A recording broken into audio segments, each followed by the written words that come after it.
नमस्ते सभी को। Welcome to the sharing stories podcast. इस चैनल में हम किताबों पर चर्चा करते हैं। ये कंटेंट plotsformovies.com द्वारा समर्थित है, जो एक AI सक्षम बुक ट्रेलर प्लेटफॉर्म है। यहाँ आप किताब खरीदने से पहले उसे बेहतर ढंग से समझने के लिए किताब का 1 मिनट का ट्रेलर देख सकते हैं। हम sharingstories.in पर #pushing Indian authors अभियान के माध्यम से भारतीय लेखकों की किताबों को प्रदर्शित कर रहे हैं। आज हमारे पास अतुल कुमार राय की चांदपुर की चंदा है।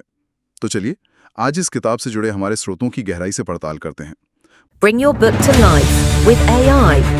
Plotsformovies.com helps you create movie-like trailers for your book, allowing filmmakers to visualize your story just the way you imagined it while writing. Enhance the storytelling experience to a whole new level with realistic characters, immersive voiceovers, and cinematic sound effects. No more boring stock images or generic clips.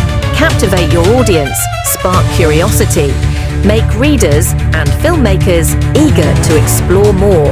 Plotsformovies.com, where your story becomes cinema. पुस्तक के बारे में जानकारी, blurb, लेखक का परिचय और समीक्षाएं। हमारा मकसद है इन सबसे अहम जानकारी निकालना और ये समझना कि आखिर ये किताब खास क्यों है। शुरुआत करते हैं कि चांदपुर की चंदा आखिर है क्या। ये अतुल कुमार राय का लिखा एक समकालीन हिंदी उपन्यास है। ये हमें एक छोटे से कस्बे चांदपुर के माहौल में ले जाता है। कहानी का केंद्र है चंदा, एक युवा महिला। बिल्कुल। और चंदा की कहानी सिर्फ उसकी नहीं है। ये छोटे शहरों के संघर्षों और आकांक्षाओं का एक प्रतिबिंब है। इसमें मुख्य विषय अगर देखें तो लिंग भेद है, सामाजिक पदानुक्रम है, शिक्षा का महत्व, सपने देखना और वो जो मुश्किल हालातों में टिके रहने की क्षमता होती है, रेजिलियंस जिसे कहते हैं। तो हाँ, ये सिर्फ एक प्रेम कहानी नहीं, एक सामाजिक रूप से जागरूक कथा भी है, कह सकते हैं। हाँ, और किताब का टोन वो बताया गया है कि यथार्थवादी है, जमीनी है और भावनात्मक भी। लेखक की शैली में सामाजिक टिप्पणी और काव्यात्मकता का एक मिश्रण है। किरदार भरोसेमंद लगते हैं, प्रेरणादायक, और शायद इसीलिए ये पाठकों से इतना जुड़ती है। ये ग्रामीण भारत की सुंदरता भी दिखाती है और बोझ भी, ईमानदारी से। ये दिखाती है कि कैसे छोटे शांत कोनों में भी साहस पनप सकता है। चंदा की जो आत्म खोज की यात्रा है, वो हर उस छोटे सपने का दर्पण बन जाती है जो सामाजिक बाधाओं के बावजूद मिटने से इनकार करता है। देखा जाए तो ये गरिमा, अवज्ञा और आशा की एक मार्मिक तस्वीर है। अच्छा, अब जरा ब्लर्ब देखते हैं। उसमें एक दिलचस्प बात लिखी है कि कुछ साल पहले पिंकी और मंटू का एक प्रेम पत्र सोशल मीडिया पर वायरल हुआ था। हाँ। छात्रों से लेकर प्रोफेसर तक सबने शेयर किया। तो ये उपन्यास उसी छोटे से प्रेम पत्र के पीछे की बड़ी कहानी बताता है, उन दो प्रेमियों के संघर्ष की। हाँ, चंदा और मंटू के। बिल्कुल। लेकिन जैसा आपने कहा, ये सिर्फ रोमांटिक प्रेम कहानी नहीं है। ब्लर्ब भी यही कहता है कि ये हमारे समय और समाज के कई कड़वे सवालों से टकराता है। हमारी ग्रामीण संस्कृति की एक झलक दिखाता है जो शायद खो रही है, और इस तरह ये एक महावृत्तांत बन जाता है। और ब्लर्ब इस बात पर भी जोर देता है कि ये कहानी हमें अपने गांव, गली, मोहल्ले की लगती है। ये व्यक्तिगत प्रेम कहानी को बड़े सामाजिक मुद्दों से जोड़ती है, दिखाती है कि कैसे ये सब जुड़ा हुआ है। सही कहा। चलिए अब लेखक के बारे में थोड़ी बात करते हैं। अतुल कुमार राय वो उन युवा हिंदी लेखकों में से हैं जिन्हें सोशल मीडिया ने पहचान दी है।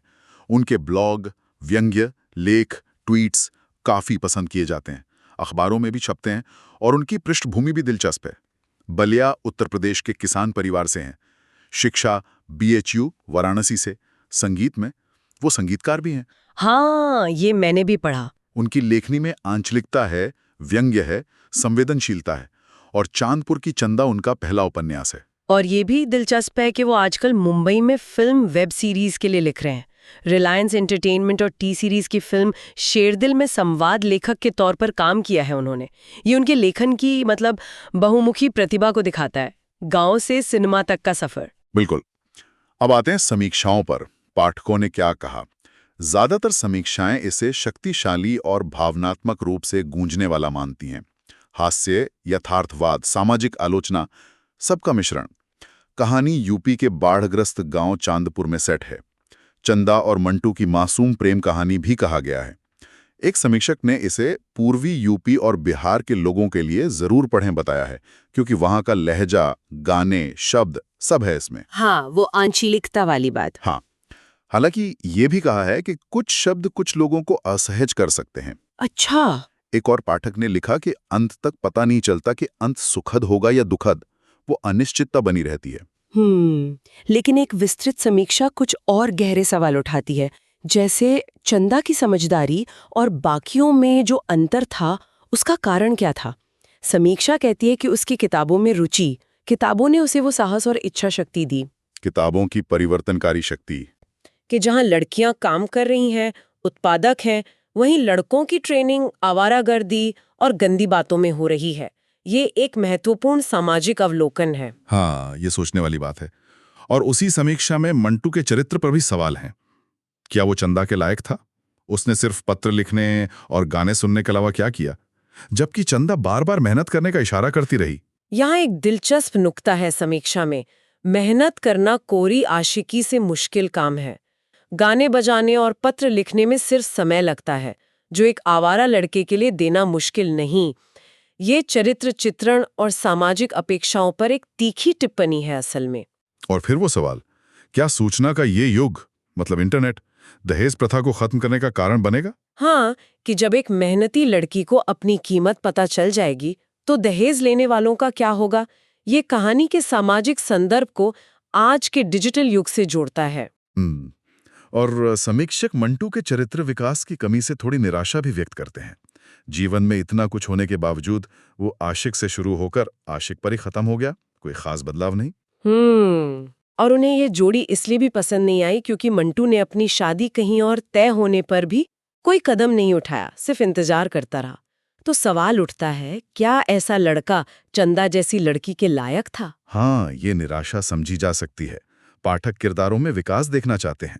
खैर, तो कुल मिलाकर चांदपुर की चंदा सिर्फ एक वायरल प्रेम कहानी की पृष्ठभूमि नहीं है। ये छोटे शहर के जीवन, सामाजिक दबावों, शिक्षा की ताकत, लिंग भेद और व्यक्तिगत सपनों का एक यथार्थवादी और भावनात्मक चित्रण है। बिल्कुल। और मुख्य सीख यही है कि कैसे साधारण पृष्ठभूमि से आने वाली एक लड़की चंदा किताबों और अपनी आंतरिक शक्ति से सामाजिक बाधाओं को चुनौती देती है। ये उपन्यास हमें ग्रामीण भारत की जटिलताओं और वहां पनपते सपनों और संघर्षों पर सोचने पर मजबूर करता है। साथ ही ये पुरुषों और महिलाओं की बदलती भूमिकाओं और अपेक्षाओं पर भी प्रकाश डालता है। सही कहा, ये सिर्फ प्रेम कहानी का विश्लेषण नहीं, बल्कि शिक्षा और जागरूकता का जड़ता से टकराव है। और अंत में ये किताब पाठक के मन में ये सवाल छोड़ जाती है, जैसा कि एक समीक्षक ने उठाया, आज की सूचना युग में जहां ज्ञान और अवसर अधिक सुलभ हो सकते हैं, क्या चंदा जैसी लड़कियां मंटू जैसे निष्क्रिय प्रेमियों से बेहतर की हकदार नहीं है? और आज के मंटू क्या कर रहे होंगे या उन्हें क्या करना चाहिए?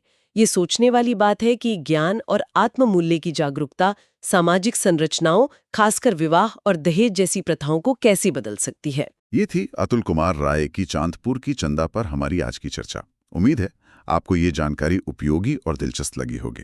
अगर आपको हमारा काम पसंद आता है तो कृपया चैनल को सब्सक्राइब करने और हमें सपोर्ट करने पर विचार करें। आपका समर्थन हमें और भी भारतीय लेखकों और उनकी कहानियों को आप तक लाने के लिए प्रेरित करेगा। हम आपसे आग्रह करते हैं कि डिस्क्रिप्शन में दिए गए लिंक से ये किताब खरीदें और पढ़ें। और हाँ, कमेंट सेक्शन में हमें अपनी पसंदीदा भारतीय लेखक की किताब के बारे में ज़रूर बताएं। अगली बार तक अलविदा।